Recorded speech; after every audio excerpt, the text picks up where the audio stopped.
Mga ka-Republic, 4 na araw na ang nakalipas pero ang mga Ginebra haters hindi pa rin makamove on.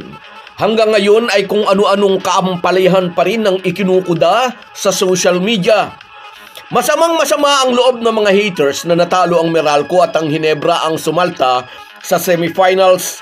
Lagi namang ganito pag nananalo ang mga mag-aala. Sa halip na sisihin ng mga referee, bakit di nila sumbatan si Luigi Trillo? Pinili kasi nitong makalaban ng Ginebra, iniisip pa nitong kayang-kaya nila ang Jenkins. Kaya tuloy na sabi ni Al Francis Chua, nagkamali ka ng pinili. Pag-uusapan po natin yan, pero bago ang lahat ay maglalambing po ako sa inyo na isubscribe ninyo itong ating channel at kung di masyadong makakaabala ay i-like at paki-share na rin ninyo. Malaking bagay po yan sa aming mga vlogger. Maraming salamat.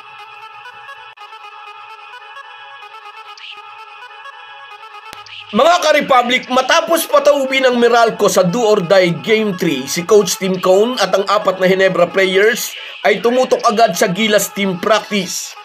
Sasali muna ang ating national team sa isang pocket tournament bilang bahagi ng kanilang preparasyon sa third and final window ng FIBA Asia Cup qualifiers. Sa PBA, kasado na ang semifinals matchup ng Rain or Shine at Talk and Text. At sa isa pang pairing, ang Ginebra naman kontra sa Northport. Hanggang ngayon, hindi pa rin makamove itong mga talangkang Ginebra bashers. Hindi nila matanggap na ang Ginebra ang sumalta sa semis. Hindi matapos-tapos ang kanilang kuda sa social media. Kesyo raw ganito, kesyo raw ganon. Nakikita nila ang maninipis na tawag sa Meralco at nagbubulag-bulagan kapag ang Ginebra ang naaargabyado sa tawagan. Kahit sa ang basketball league, may maninipis na tawag na pwedeng i-let go ng mga referee. Tao lang din ang mga game official, hindi perpekto ang mga yan. May mga pagkakataon din na sa maling pito ng referee ay natatalo ang Barangay Ginebra. Ngunit pag natatalo ang Jenkins, walang kuda sa social media ang mga fans. Hindi sila ampalaya, hindi sila sore loser, hindi iyakin ang mga Ginebra fans. May nakita na ba kayong assistant coach ng Ginebra na kuda ng kuda kahit ilang araw nang tapos ang laban? Pero tingnan nyo ang isang ito, si Hugnatan na assistant coach ng Meralco. Ampalayang-ampalaya pa rin ito hanggang ngayon. Imbis na manahimik na lang para magmukhang maginoo, aba, nagmistulang bata na parang inagawan ng candy. Anyway, mahusay na kupo na naman ang Meralco. Mahusay ang kanilang import at kung di ito nadali ng back injury, siguradong mas mahihirapan ang Barangay Ginebra. At di maitatangging angat din ang galing ni Chris Newsome, kaya naman isa ito sa mga paborito ni Coach Tim Cone sa Gilas, Pilipinas. Ngunit kitang-kita na mas solid ngayon ang lineup ng Jenkins, Scottie Thompson, Japet Aguilar, Stephen Holt at Justin Brownlee. Mas pinatibay pa sila ng pagdating ni Troy Rosario at RJ Abarrientos. Sa mga Ginebra bashers na referee ang sinisisi sa pagkatalo ng Meralco, bakit di nyo sumbatan si Luigi Trillo na nakarma dahil maagang nagyabang? Hindi pa kasi nagsisimula ang best of 3, nagpa-interview na sa media at sinabing pinili daw nilang makalaban ang Ginebra. Sa ganung salita, para bang nagpapahiwatig ang dummy coach na kayang-kaya nila ang Ginebra kaya ito ang kanilang piniling makatapat. Napariak tuloy si Al Francis Chua, nagkamali ka ng pinili boy. Matapos pataubin ng Ginebra sa decider Game 3, iyon ang nasabi ng Ginebra team governor. Nagkamali si Luigi Trillo sa pagpili sa Ginebra bilang katapat sa quarterfinals. Ngunit ang panalo ng Ginebra kontra Meralco sa quarterfinal series ay simula pa lang. Mas mahirap na laban ang haharapin ng mga mag-aalak sa semifinals.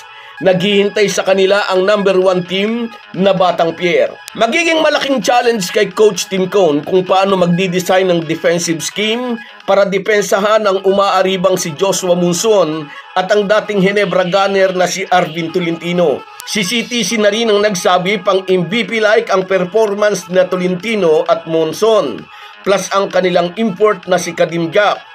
Maalalang tinalo ng Batang Pierre ang Ginebra nang una silang magharap sa elimination 119-116. At nasabi nga noon ni Coach Tim Cone, malakas talaga ang Northport. They are for real. Pansamantala, isasantabi muna ni Coach Tim Cone at ng Ginebra ang problemang dadalhin sa kanila ng Batang Pierre sa nakatakda nilang Best of 7 semifinal series. Ang Gilas Pilipinas duty muna ang haharapin ng Ginebra coach, kasama sina Justin Brownlee, Scotty Thompson, Jamie Maloso at Japit Aguilar. Abangan natin kung makakahabol si Troy Rosario. At yung mga Ginebra Buzzers na di makamove on sa pagkatalo ng Meralco, siguradong sigurado, ang Gilas naman ang sunod nilang tatalangkain. Ganyan katoxic ang kanilang ugali. So guys, yan lang muna. Hanggang sa muli.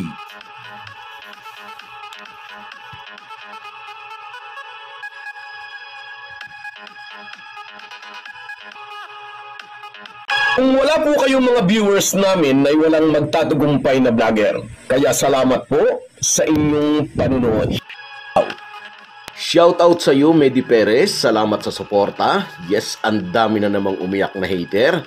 Sa iyo rin shoutout Disilito Molina mula naman dyan sa Italy. Happy watching, idol. Sa iyo rin Edwin Felizardo, congrats sa atin, pasok na sa semis. At sa iyo rin shoutout Enrico de Guzman mula naman dyan sa Belgium. Salamat sa suporta, idol.